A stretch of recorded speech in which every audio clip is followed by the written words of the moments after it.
Es un placer poder saludarles en una ocasión más en su programa A Fondo. Le damos la más cordial bienvenida, les invitamos a que estén con nosotros en este programa donde abordamos los temas más relevantes que ocurren en nuestro país, abordados desde la óptica de la Universidad Nacional Autónoma de Honduras. Quédense con nosotros.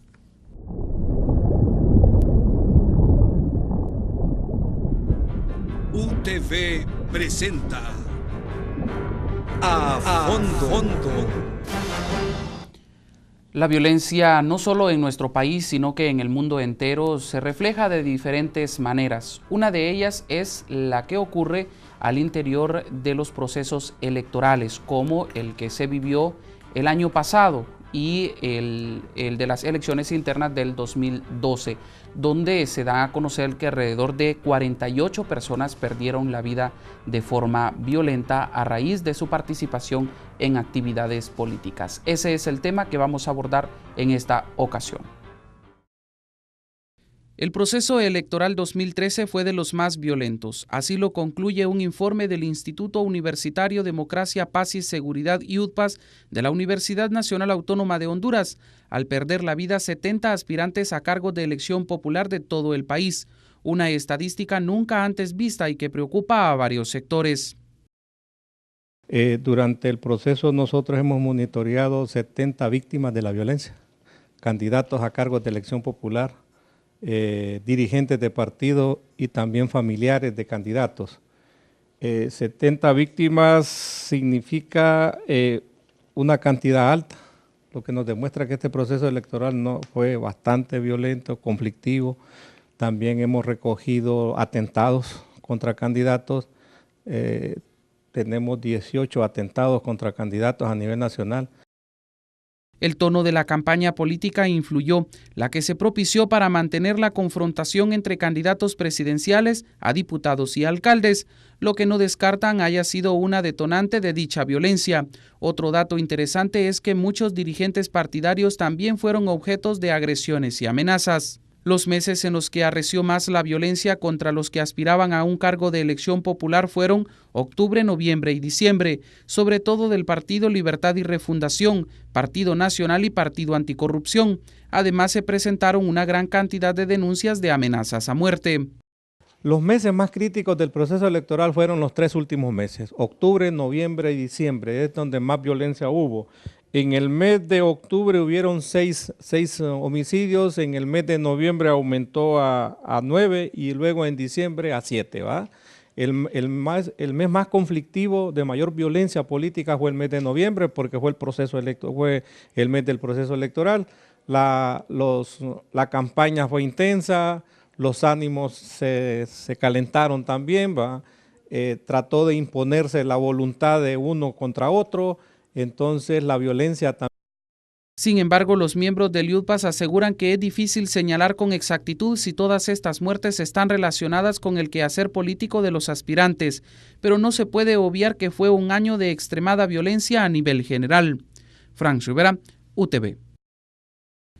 Para profundizar en este tema tenemos de invitados a 2 personas especiales.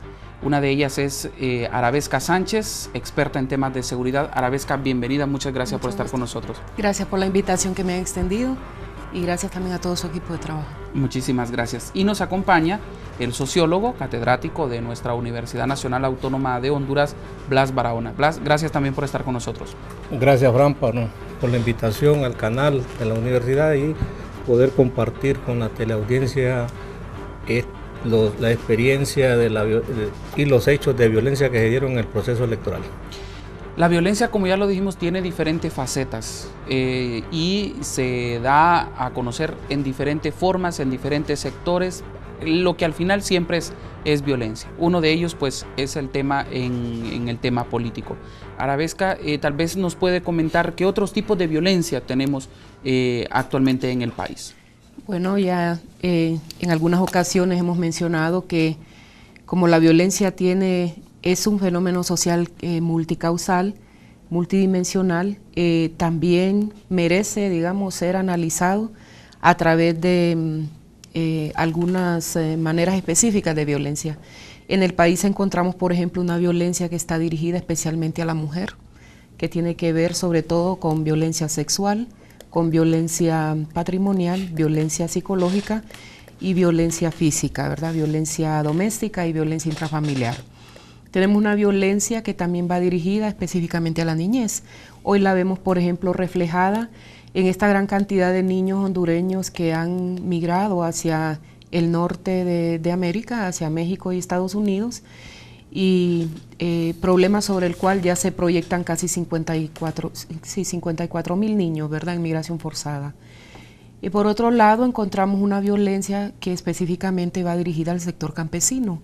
Ahí vemos, por ejemplo, una violencia que tiene que ver con conflictos por tenencia de tierras, con propiedad de tierras, pero también una violencia que se genera por bandas y grupos criminales y que tienen que ver sobre todo con el tema de narcoactividad en la región norte del país.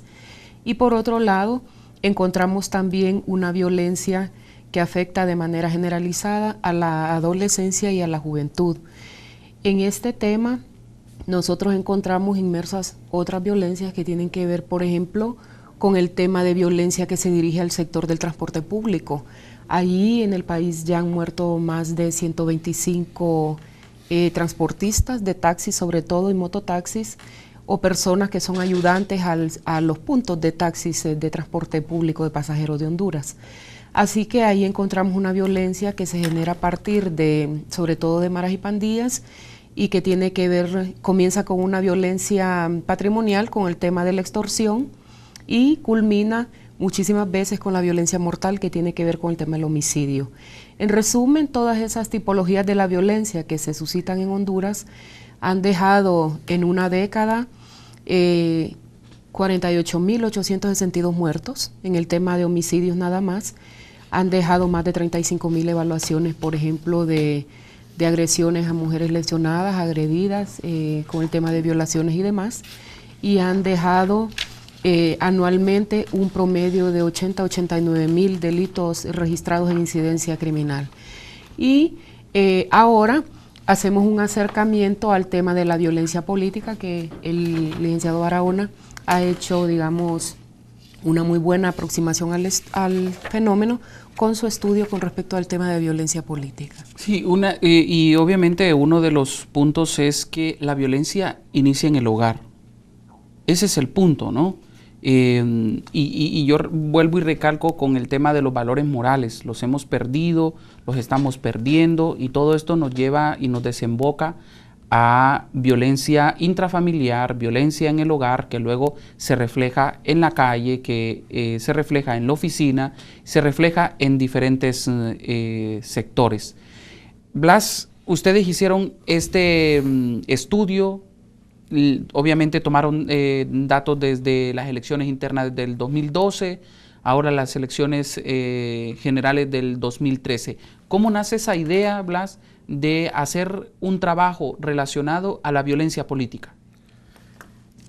Bien, el Instituto Universitario en Paz, Democracia y Seguridad venía haciendo un trabajo de monitoreo de la violencia política desde las elecciones del 2009. Entonces, en el 2009 se entró en un consorcio con el Mirador Electoral, en el cual el YUPAS participó en el tema de violencia política. Y ahora se retoma en las elecciones primarias del 2012 para hacer un monitoreo de la violencia. Hay que ver que el tema de la violencia política también está inserto o se desarrolla en el marco también de esta violencia generalizada que vive el país. Estas elecciones generales, por ejemplo, fueron las elecciones más observadas, las de mayor participación, pero las más violentas. ¿Ah? Es decir, en este proceso electoral tenían puestos los ojos la mayor parte de los países, porque era un proceso de transición entre lo que había sido el golpe de Estado y la democracia. ¿Ah? Entonces, pero fue un proceso electoral muy violento. Es decir, se lograron establecer o registrar 35 homicidios de candidatos a cargos de elección popular, entre candidatos a alcaldes, diputados, activistas de partidos o dirigentes y familiares. En este proceso electoral es interesante porque por la gran cantidad de activistas que fueron que fueron asesinados, ¿va? Solo en las generales. Solo en las generales, Sí. claro. Estamos hablando de las generales, eso alcanza alrededor de 18 activistas y dirigentes de partido. ¿Por qué activistas y dirigentes de partido? Porque son los que mueven a esos ciudadanos, son los que mueven y tienen el control en las bases, en los barrios, en las colonias, son los que movilizan a estos ciudadanos a las urnas, pero también en las concentraciones. Y otro fenómeno fue el de los alcaldes, candidatos a alcaldes. Tanto en las elecciones primarias como en las generales. La cantidad de alcaldes que fueron muertos en las elecciones generales, hablamos de 7 alcaldes. Y en las primarias, entre alcaldes, regidores y vicealcaldes, 9. ¿Ah? Entonces, hoy se traslada la conflictividad y la violencia política hacia los municipios. La disputa del espacio territorial está en las alcaldías municipales, y aquí hay muchas razones, ¿va? Algunas serán subjetivas, otras tendrán que ver con aspectos del espacio territorial, el control de ese espacio territorial, porque las alcaldías municipales hoy tienen autonomía, son un gobierno local, pueden decretar, en primer tienen sus leyes, ¿va? Que los establece como autónomo, pero también decretos o acuerdos. Y un conflicto que los ha llevado es lo de las minas, las licencias ambientales. Eso ha generado conflicto en las municipalidades, y hay una disputa del control de las municipalidades precisamente por querer controlar esos espacios. Lo otro son los fondos que traslada el gobierno central a las alcaldías municipales. Pues estamos hablando que ya supera el 12% de los ingresos del país que le trasladan a los municipios. Entonces hay una disputa. Y luego uno queda sorprendido también en los gastos de campaña de los alcaldes. Hay alcaldes que gastaron 8, 9, 10 millones como alcaldes, ¿verdad?, en esta campaña electoral, disputándose un municipio. Entonces dice uno, bueno, ¿y de dónde tanto dinero? Y no necesariamente de los municipios más importantes. No, y no de los municipios más importantes, que son los que mayores ingresos tienen, ¿va? Sino municipios que uno dice, bueno, ¿qué se disputa? ¿Qué es lo que se está... Que se quiere controlar en ese espacio territorial? ¿De dónde sale tanto dinero? ¿Ah? Y si concuerda con lo que gana o con lo que va a ganar en esos 4 años. O con los ingresos que tiene la alcaldía municipal, ¿va? Entonces, alcaldes que gastaron más que los candidatos a diputados. Por departamento, ¿va? En un solo municipio. Exacto. Ese es un caso interesante, revelador de estas elecciones generales. Lo otro es que los alcaldes municipales casi son independientes del poder central, ¿ah? E incluso del mismo diputado. Eso, y la mayor parte de los municipios con mayor violencia son los municipios fronterizos, que están en ese corredor que va desde el norte del Atlántico hacia la frontera con Guatemala. Son los más violentos. Son los más violentos, esa es la zona del corredor de la muerte, ¿ah? Es donde más hechos de violencia se registraron. Tenemos, Arabesca, porque, por ejemplo, en las elecciones primarias del 2012, 7 candidatos a alcaldes perdieron la vida. En las generales, 3. Alcaldes en funciones, ninguno en el 2012, uno en el 2013, en las elecciones generales. Sin embargo, vemos que dirigentes o activistas de partido en las generales murieron 18 y en las internas 3. Sí, yo resumiría diciendo, porque el proceso electoral es uno solo, nada más que se conforma de 2 etapas, elecciones primarias, internas, y las elecciones generales. Entonces, sumando todo el proceso electoral, yo diría que, en primer lugar,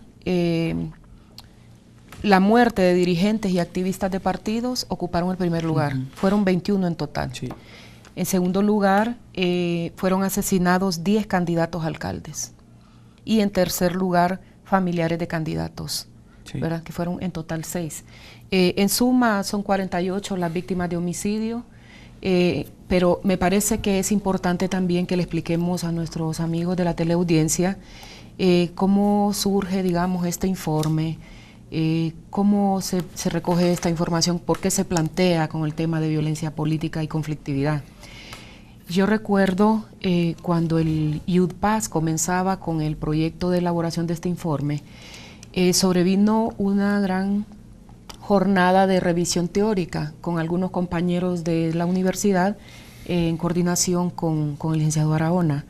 Y luego estuvimos en una revisión jurídica, ver exactamente qué es lo que entiende nuestra ley electoral como falta, como delito, y empezar a hacer una categorización de todas esas conductas que se tipifican ahí en esa ley.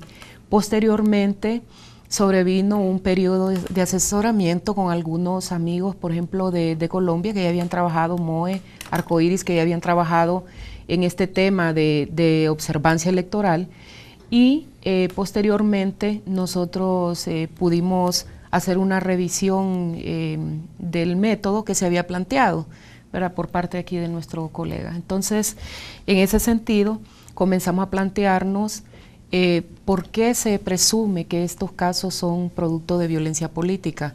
Específicamente porque ocurren en el término de tiempo que conlleva el periodo electoral en el país. 2, porque muchas de las narraciones que se captan a partir de la recolección de información, a veces directamente con las víctimas o a veces con sus familiares o testigos, y nos mencionaban el hecho de que sí, las amenazas habían sido dirigidas específicamente a que desistieran de la candidatura que tenían planteada en ese momento, ¿verdad?, las víctimas. En ese sentido, se fue haciendo una recolección de la información específicamente para estos casos planteados aquí.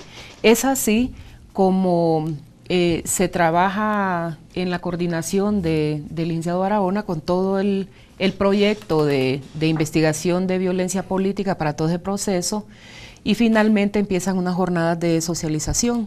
Se empiezan a emitir una serie de informes, primero trimestrales fueron, ¿verdad? Trimestrales, y posteriormente tenemos un producto final que es el informe anual, ¿no?, que es el que ya encierra todo el contenido del proceso electoral.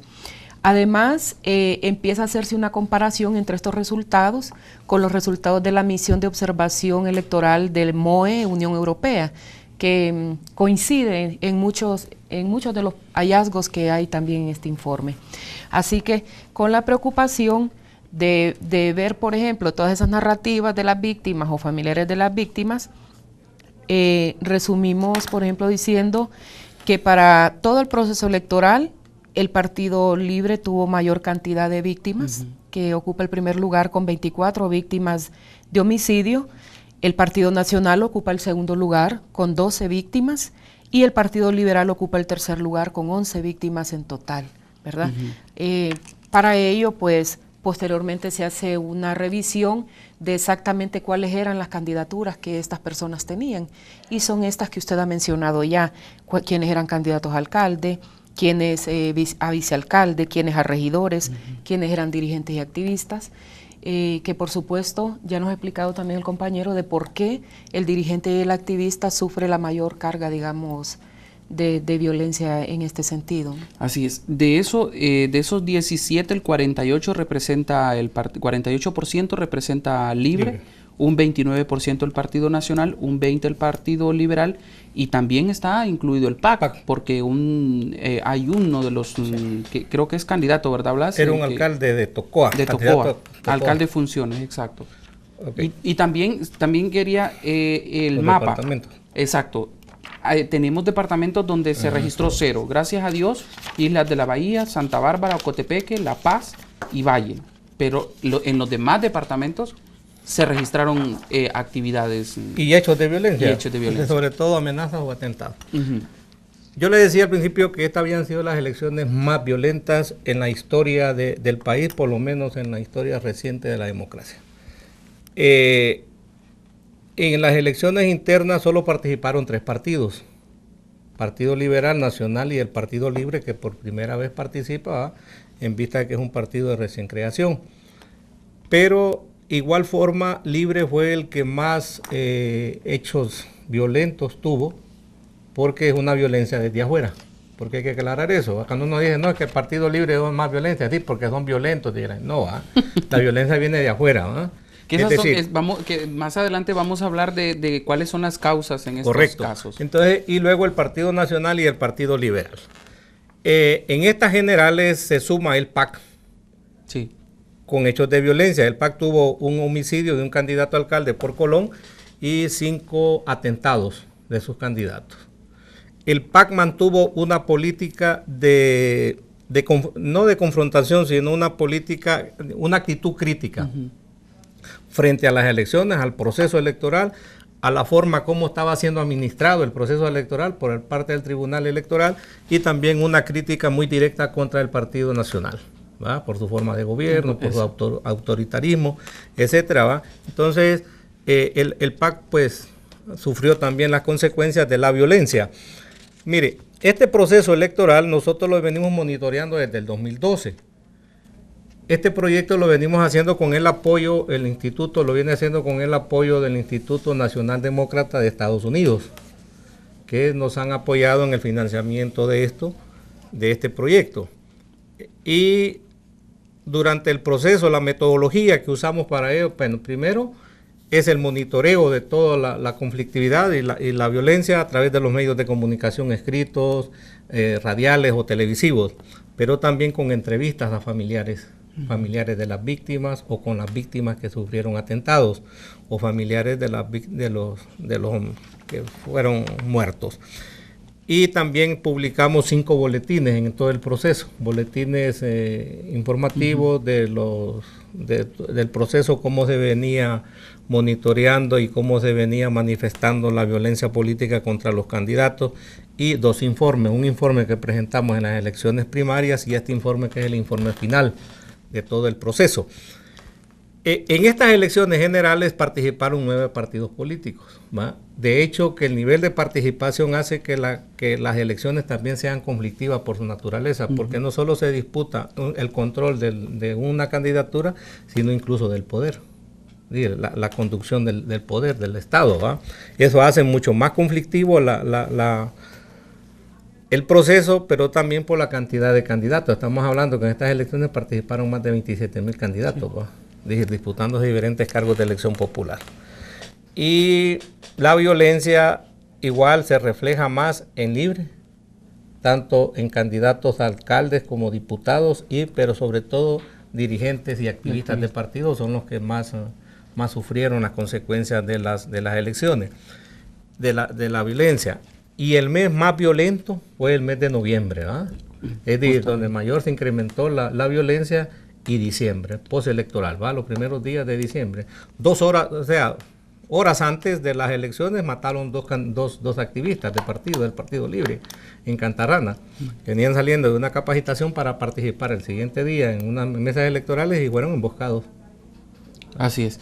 Solo regáleme un instante, vamos a hacer una pequeña pausa. Estamos hablando sobre este tema relacionado a la violencia política y cómo se ha ido o cómo se desarrolló entre el 2012 y el 2013, que fue cuando se llevó a cabo elecciones internas y generales en nuestro país. Ya regresamos.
Vivir en democracia es transparencia. Jorge se alista a tirar y... ¡Oh! ¡No! ¡Jorge se lesionó! ¿Y ahora ahora qué hacemos sin Jorge? ¡Ay, la final es el viernes! Sí, tenemos que pensar en algo. Ya sé, mi primo Juancho es buenísimo. Solo que él ya tiene 22 años, pero parece de 18. No, Luis. Siempre debemos ser transparentes y honestos en todo lo que hagamos. Con valores democráticos todos ganamos. Tribunal Supremo Electoral.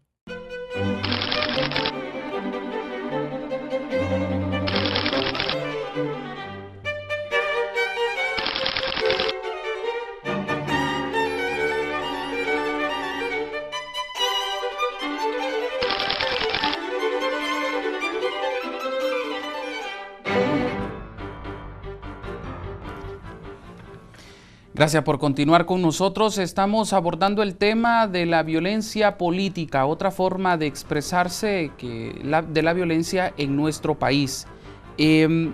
Hablábamos de los departamentos en los cuales no se presentaron hechos violentos por cuestiones políticas, pero hay departamentos, por ejemplo, como Copán, Cortés, Atlántida y Francisco Morazán, donde se presentaron más de 2 homicidios por política. ¿Es porque se ha concentrado la mayor cantidad de gente en estos sectores o porque son departamentos meramente peligrosos? Sí, bueno, veamos que precisamente se trata de los departamentos en donde hay mayores tasas de homicidios, ¿verdad? Que sí tienen mayor concentración poblacional, pero también tienen mayores tasas de homicidios. Y esto, si usted lo traslapa, por ejemplo, con el mapa de la violencia mortal, se da cuenta que este mismo mapa se plantea para el tema de homicidios, este mismo mapa se plantea para el tema de las rutas del narcotráfico en el país, que tienen que ver con departamentos que tienen acceso fronterizo al mar, que tienen acceso fronterizo hacia Guatemala, por ejemplo, en el tema de Copán, y que tiene que ver también con toda una presencia de redes criminales y narcotráfico en esas regiones.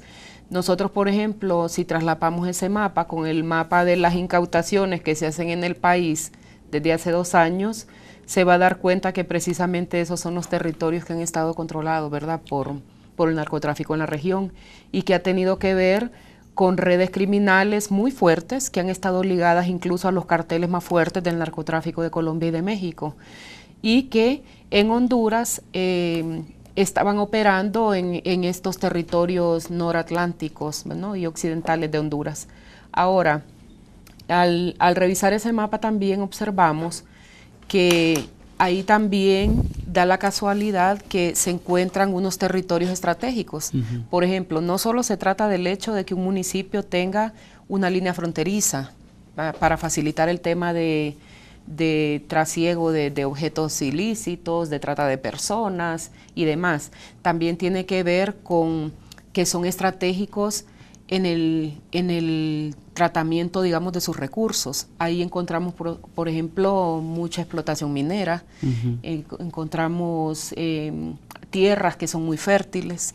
Entonces, tener o estar a cargo del gobierno local significa tener la autoridad para emitir cualquier tipo de licencia, cualquier tipo de permiso, tener de alguna manera el control jurídico, legal y político de lo que ocurre en esos territorios.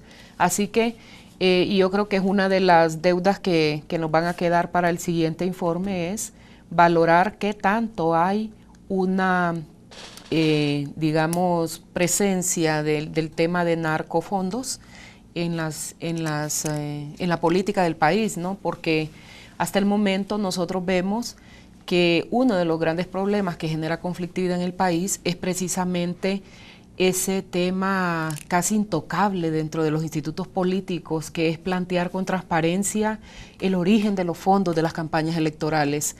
Un tema que en Honduras no ha podido ser desarrollado, ¿verdad? Ni desde la misma ley electoral, ni desde la operatividad de esa ley, y muchísimo menos mediante la gestión transparente de los institutos políticos.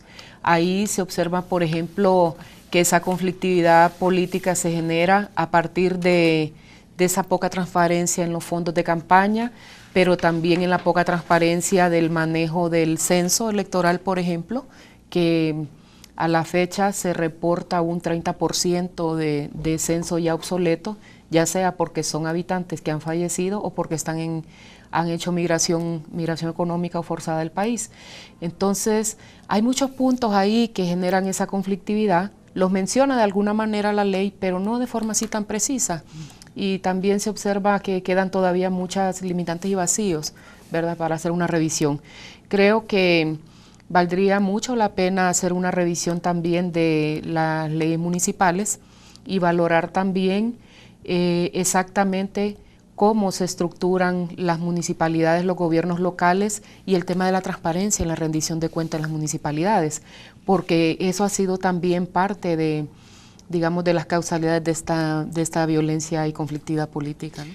Blas, usted nos decía extracámara de que en este mapa aparecen departamentos como Santa Bárbara que no tuvieron muertes u homicidios por cuestiones políticas, pero que sí lo hubo en las elecciones internas, exacto. Sí, en las elecciones primarias el mapa casi se pintó de rojo, ¿no?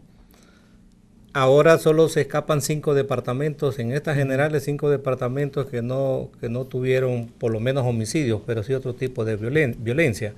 Entonces la violencia fue generalizada casi en todo el país. Nosotros vemos que en este mapa no tuvo muertos de candidatos del departamento de Gracias a Dios, Islas de la Bahía, La Paz, Santa Bárbara y Ocotepeque, pero en las primarias Ocotepeque tuvo muertos, tuvo candidatos a alcaldes en funciones que fueron asesinados. Igual La Paz, Valle. Sí. Valle hubiera un conflicto. La Paz sí tiene, en La Paz se reportó la muerte de un alcalde en el municipio de Santa Lucía, ¿va? Del Partido Nacional. Yo quiero mencionar algunos aspectos fundamentales que dieron acá con respecto a los conflictos dentro del proceso electoral.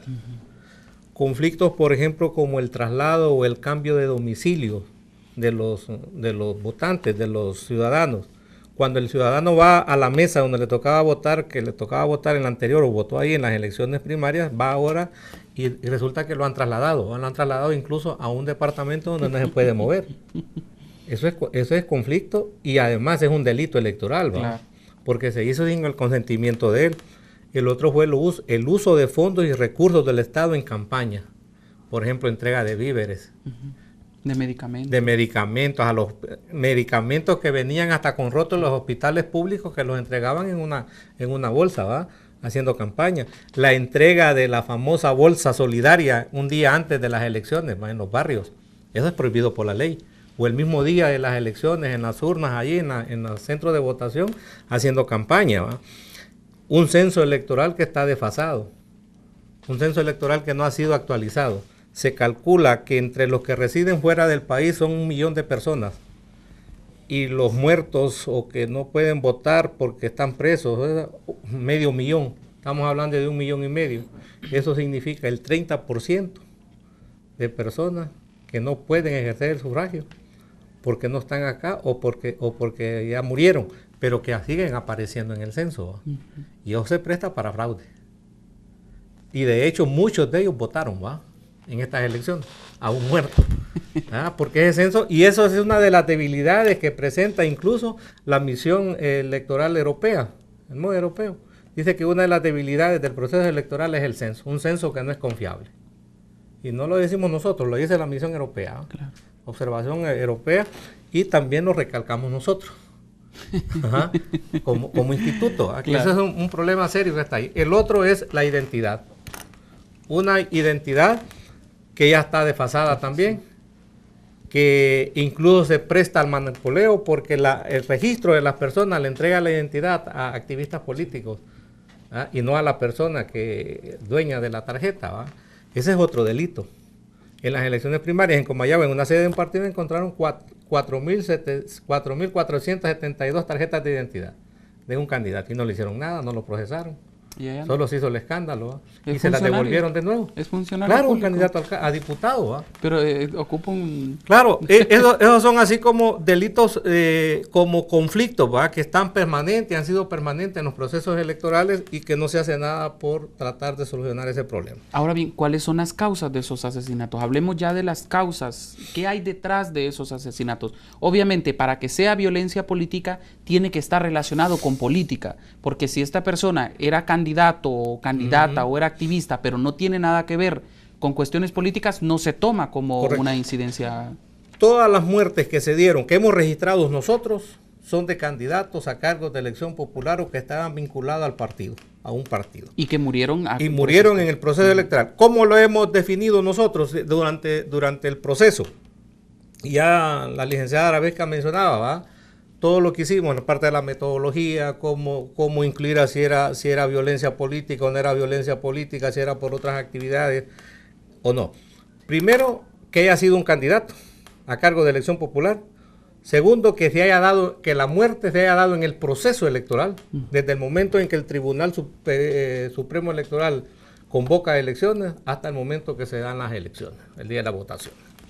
Eso es otro. Y otro, que al momento del hecho estaba participando en alguna reunión, en alguna actividad política, en alguna concentración, etcétera, y que haya muerto por eso. Determinar las causas, bueno, sobre todo los móviles de los asesinatos es difícil porque nosotros no podemos establecer la investigación, ¿va? Sin embargo, si hay indicios, ¿va? Casi todos los que murieron habían sido amenazados antes. Habían sido amenazados de muerte, que se retiraran de la campaña, que dejaran el paso libre al otro candidato, ¿va? Porque era un obstáculo en el camino, o que si no se retiraba iba a sufrir las consecuencias. Muchos candidatos a diputados tuvieron que salir del país precisamente por las amenazas, ¿va?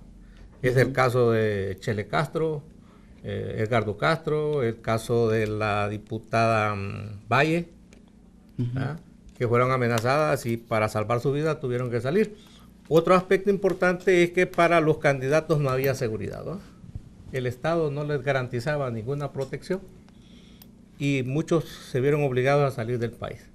Entonces, y en algunos casos las muertes también es un poco dudosa, porque sobre todo en las zonas donde se dio, ¿verdad? Zonas conflictivas, zonas fronterizas, algunas personas que ya habían sido amenazadas incluso antes de ser candidatos, o que tenían enemistades, ¿va? Una por el cargo que tenían, otra por las acciones que estaban haciendo como alcaldes, etcétera. Tenemos un caso que es interesante, es el caso del alcalde de Jutiapa en Atlántida. Este alcalde fue reelecto y durante su periodo sufrió 9 atentados.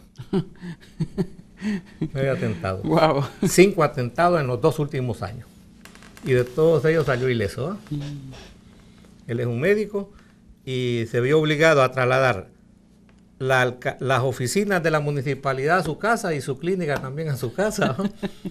Y él estuvo, dice, encerrado en su casa 1 año sin salir por temor a ser muerto. Claro. Después del último atentado, entró en negociaciones con los mismos victimarios y han tratado de hacer las paces, ¿va? Pero él sufrió 9 atentados. Los 5 atentados fueron los más duros. Incluso el último atentado penetraron hasta su casa con carros blindados y hubo una tirazón ahí como de 1 hora, ¿va? Okay. Sí. Bien. Vamos a hacer una nueva pausa. Al retornar vamos a seguir abordando este tema de violencia política. Ya regresamos.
Voy a buscar a mi papá al norte.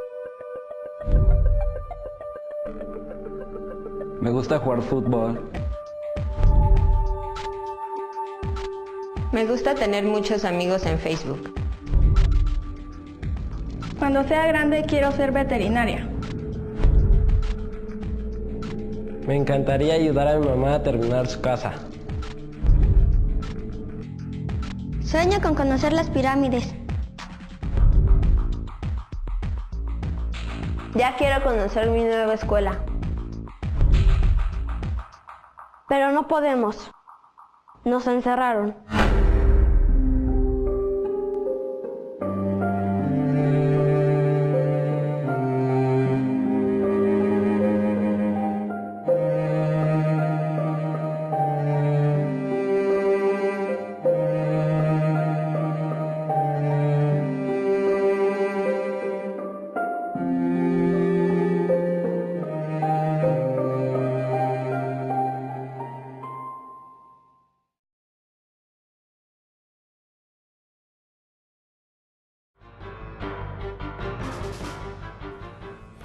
Gracias por continuar con nosotros.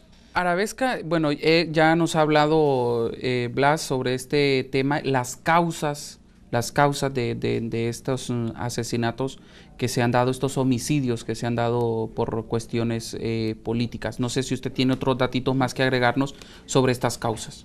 Bueno, sí. Me parece que es bueno mencionar también la diferenciación entre conflictividad política y violencia política, puesto que la conflictividad tiene que ver con una confrontación de intereses, ¿no? de diversos grupos para acceder al poder. Pero que en el fondo todo se trata de tener poder y control también político sobre la vida del país, las instituciones del país y los bienes del país. Entonces aquí vemos, por ejemplo, un tema de conflictividad política que es la falta de representatividad que tienen algunos partidos políticos muy numerosos en el Tribunal Supremo Electoral. Por supuesto que no podíamos seguir teniendo un Tribunal Supremo Electoral que representa solo a los partidos tradicionales cuando encontramos unas fuerzas políticas nuevas, muy numerosas, es el caso de Libre y de PAC, que alcanzaron creo que más de 28, casi 29 puntos y el otro 13 puntos en elecciones generales y sin representación en el Tribunal Supremo Electoral. Esto por supuesto que generó conflictividad política intrapartidaria. Y partidos como la Democracia Cristiana que no llegaron ni al 1%, ahí tienen un representante, exacto. Así es. El Entonces, y de hecho esta fue una de las recomendaciones que también deja la misión de observación de la Unión Europea al país, que debe de abrirse la conformación del Tribunal Supremo Electoral y tener ahí un representante por cada partido político legalmente inscrito en el país. Lo otro tiene que ver con el tema de el comportamiento del Registro Nacional de las Personas ante los institutos políticos. La tarjeta de identidad es un documento muy personal, su tramitación es personal, por supuesto que la entrega entonces es muy personal. De ahí que debe de haber una persecución administrativa y penal para quienes van y hacen la recolección de tarjetas de identidad al registro, las llevan a sus sedes de institutos políticos y ahí o deciden simplemente tirarlas a la basura, como sucedió en este proceso electoral, que se encontraron incluso gran parte de esas identidades en el crematorio de la Municipalidad del Distrito Central, o puede ser revisada también la persecución penal hacia esos temas, puesto que se trata de un documento estrictamente personal. Ahora, pero que puede prestarse al fraude, puesto que un partido político va y recoge las tarjetas de identidad al registro y luego se llegan a acuerdos como el siguiente, que se trata solamente de la revisión de la tarjeta de identidad en las MER, en las mesas electorales, y no de la revisión, por ejemplo, de la imagen fotográfica que hay ahí, ¿verdad? Sí. Entonces se presta mucho al fraude. De ahí que esas identidades deben de ser entregadas exclusivamente a las personas que las están tramitando. Luego también está el tema de cambio de domicilio, que creo que se abusó muchísimo de esa figura y de pronto empezamos a ver que todo el mundo en el país estaba cambiando de domicilio para generar, digamos, mayor cantidad de votos a quienes estaban planteando esos cambios por parte de algunos partidos. Y lo otro que ya se mencionó es el tema de la depuración del censo electoral. Entonces, ahí de fondo lo que encontramos también es una débil institución por parte del Estado que no logra establecer un verdadero control acerca de estas conductas que atentan, digamos, contra la democracia, ¿no?, en el país. Así vemos, por ejemplo, la creación de una Fiscalía Especial contra Delitos Electorales que no tuvo, digamos, ningún impacto, ¿verdad? No registró alguna de las denuncias que se hicieron en su momento, pero no se le dio seguimiento a ninguno de estos casos. La Fiscalía cerró al poco tiempo de haber sido abierta y finalmente nos encontramos con que estos informes recogen el tema de que no hubo ninguna persecución penal para quienes violentaron la ley electoral y para quienes permiten, digamos, que este tipo de inconveniencias en la evaluación y participación política del país se mejore. Así que creo que vale la pena rescatar que eso es conflictividad política.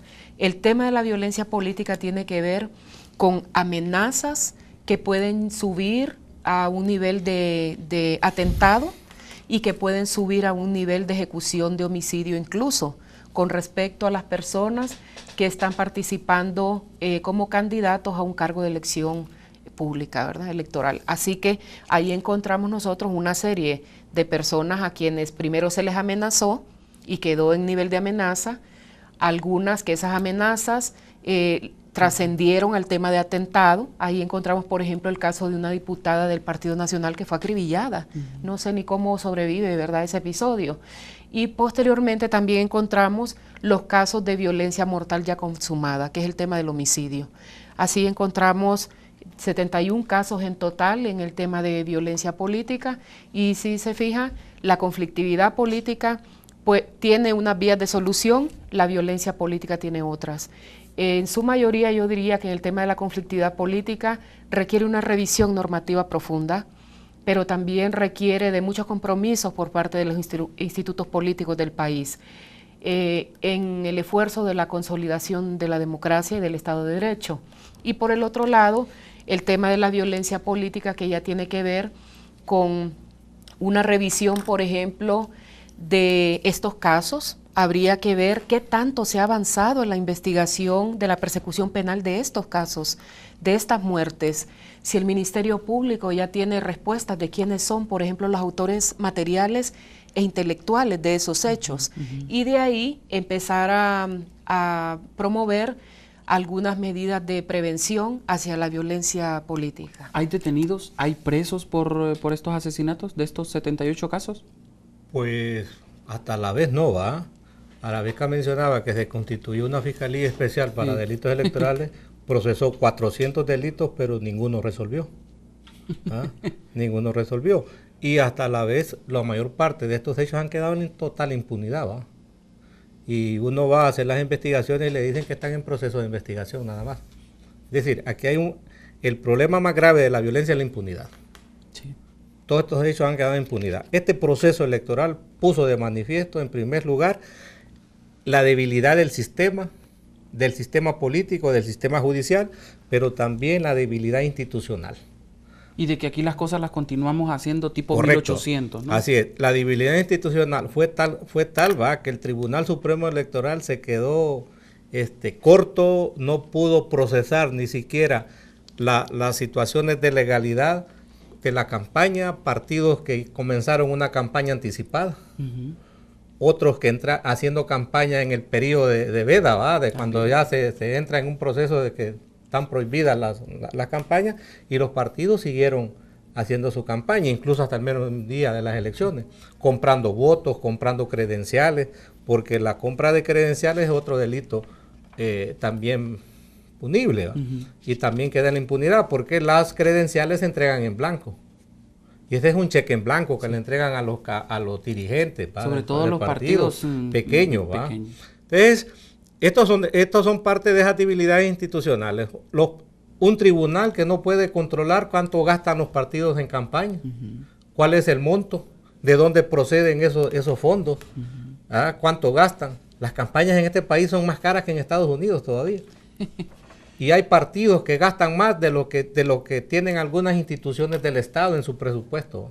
Sí. Es decir, las campañas son carísimas, son exorbitantes y además son procesos largos, tediosos, que no solo debilitan la institucionalidad ni de los partidos y el tribunal, sino también de la misma ciudadanía. Blas, ya lo mencionaba usted anteriormente, el mes más violento del 2013 en cuestiones políticas fue noviembre, pero junio presentó 6 casos, octubre presentó 6 casos, noviembre 9 y diciembre 7 casos. O sea que de este tiempo, 4 meses fueron los más críticos. Sí. Y los 3 últimos meses, porque son el momento en que la campaña alcanzó su nivel más alto, más álgido, más caliente, los meses de octubre, noviembre y diciembre, que es el postelectoral. Es decir, en el mes de diciembre, un día después de las elecciones, hubieron muertos del Partido Libre. Y vemos que a esta altura todavía, bueno, hasta hace poco todavía habían 2 candidatos por el departamento del Paraíso, si no me equivoco, que estaban peleando todavía. Esa es conflictividad, sí. Pero también miremos lo que dejó el proceso electoral. Por eso decimos, este proceso electoral debilitó la institucionalidad. Sí. Un Tribunal Supremo Electoral que no pudo solucionar un problema como el de Opalaca, de la municipalidad de Opalaca, donde hubo un empate. Sí. Y al final le terminan dando el triunfo al otro candidato del Partido Nacional, lo mismo en San Luis. Un empate se decide irse a la moneda, un sorteo, se van a la moneda. ¿Está contemplado o no en la ley? Sí, está contemplado en la ley. Pero no dice que las monedas, en un sorteo. Entonces gana el Partido Nacional, el tribunal acredita eso, hacen el acta y todo, y después el otro candidato se va a la Corte Suprema y la Corte Suprema emite un fallo diciendo que el ganador es del otro partido. Ese es un conflicto, que tiene dividida la comunidad, incendiaron la alcaldía municipal, sí. Y ahí van a un nuevo proceso. Así es. Y el otro dato que me llama la atención es que solo de lo que ocurrió entre enero y diciembre del 2013, de los 35 casos, 29 son hombres, 6 son mujeres. O sea, también ahí va incluido la violencia hacia las mujeres. Después le doy la palabra. Aquí hay un caso y se refleja. Una, porque los hombres son los que más participan en política. Si usted ve, la mayor parte de las planillas están compuestas por hombres. Aunque la ley electoral establece que el 40% de las planillas deben de estar constituidas por mujeres. Pero a las mujeres les dan puestos de segunda categoría, o las llevan en los puestos de último, que de hecho saben que no van a salir. O de suplente. Por eso se reflejan más muertes en hombres que en mujeres, porque en eso no hay equidad, por lo menos en la participación política. Se habla de la participación política de la mujer, pero para cargos políticos, o porque participa, pero realmente no se le están dando los cargos políticos que se merecen y que establece la ley.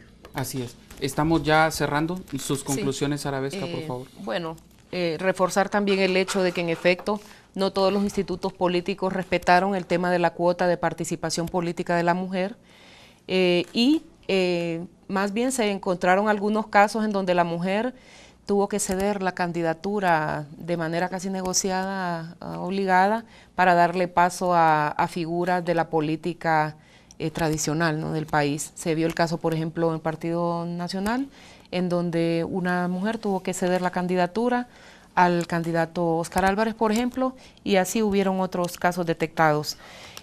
Lo otro sería valorar las recomendaciones que se quedan para el tema de mejorar el próximo proceso electoral en el país, en el año 18 ya, para el 19, y sería básicamente hacer una revisión y nueva conformación del Tribunal Supremo Electoral, hacer una revisión y reforzamiento de la ley electoral del país, hacer una revisión de las figuras penales con respecto a la violación de delitos electorales, y tendría que ver también con el compromiso de los institutos políticos en la formación de sus miembros, pero también en la revisión de sus propias normativas. tendría que ver también con el tema de la valoración ya como universidad. Creo que hay un compromiso ahí de profundizar un poco más en este tema de violencia política y valorar cuáles podrían ser las líneas de prevención y solución a este tema. Y con el tema de la conflictividad, hacer una revisión también de los compromisos que quedan para el Tribunal Supremo Electoral, para el Registro Nacional de las Personas y una revisión de los 24 convenios que se firmaron para este proceso electoral, que se suponía iba a ser el proceso más blindado, el más seguro, y aún así al final vimos tantas inconsistencias, ¿verdad?, que resultaron en el reclamo de varios de los participantes a candidatos presidenciales y de algunas candidaturas. Todavía este año hemos presenciado, por ejemplo, la muerte del candidato al alcalde de Iriona y así hemos visto otros casos que podrían estar apuntando a violencia política. Así que creo que queda un compromiso para la universidad de establecer esta como una línea permanente de estudio, pero también un compromiso de país, ¿verdad? Que ahí sí que todos los actores involucrados deben hacer una revisión profunda de estas problemáticas que ya se vieron en este proceso electoral y empezar a solucionarlo. Así es. Blas, sus conclusiones, por favor. Bien, en primer lugar queremos decir que estas fueron una de las elecciones más violentas en la historia de Honduras, a pesar de que fueron las más observadas y todo. En segundo lugar, que hay que elaborar una nueva ley electoral, no reformas, porque la ley actual está prácticamente desfasada. Pero hubieron reformas, no. Si no me equivoco, en enero, que sí. Se habla que en un solo año van a ser elecciones internas y generales. Pero lo que se requiere realmente es una nueva ley, porque estamos viendo un nuevo contexto político, hay nuevas fuerzas políticas, por lo tanto significa una ley más dinámica. Lo otro es la actualización del censo electoral. Y sobre todo que el Tribunal Supremo Electoral sea un tribunal despolitizado, que no sean representantes de partidos, sino que sean verdaderos magistrados que lleguen ahí, ¿va? Y que no sean políticos, porque al final lo que se termina es manipulando o manoseando el proceso electoral. Se requiere una mayor participación ciudadana, una mayor formación política y que los partidos políticos también asuman el papel que les corresponde, ¿va? Con la ciudadanía de formación, pero además también de ser partidos que lleven hacia el fortalecimiento de la democracia y de la gobernabilidad, ¿va? Esperamos que las próximas elecciones sean elecciones mucho más transparentes, menos violentas. Es decir, si involucramos a la ciudadanía en el proceso, tendrán que ser elecciones mucho más pacíficas, ¿va? Y trabajar por una cultura de paz. Agradezco mucho que nos hayan acompañado, que nos hayan brindado la información, nos hayan explicado gran parte de este material que ustedes prepararon y que obviamente sirve de mucho, es un gran estudio y como yo les decía al principio, no se necesita ser científico para entenderlo, para estudiarlo, para analizarlo y un informe pues que todos podemos tener acceso. Muchas gracias por habernos acompañado.